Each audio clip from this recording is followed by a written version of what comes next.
Good afternoon. So, ayan, magluluto na naman tayo ng fried chicken, guys. So, ito, prepare ko muna, guys. Hugasan ko muna siya. At ito na nga, guys, so hugasan ko ng ating mga wings. Yung mga pakpak, guys, yung ating lulutuin. So, pagkatapos ko nga palang hugasan dyan, guys, ay linagyan ko lang siya ng pampalasa. So, ayan, paminta at saka magic sarap lang nilagay. Ayan, guys, sarap sa natin.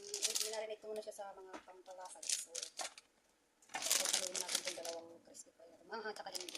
Para balance. Para balance, guys.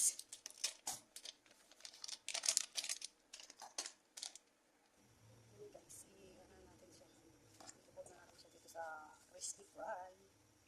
Tapos mag-prito na tayo, guys. Siya. Na, guys, magsiswimming na yung mga siswimming. Magsiswimming na.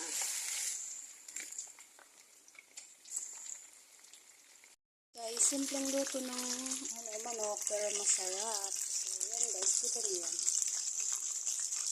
Crispy yan guys. Na medyo maanghang-anghang.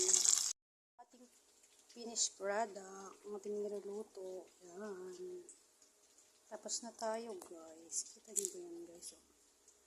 Sarap. So, yun lamang po for today's video. Salamat sa panonood guys.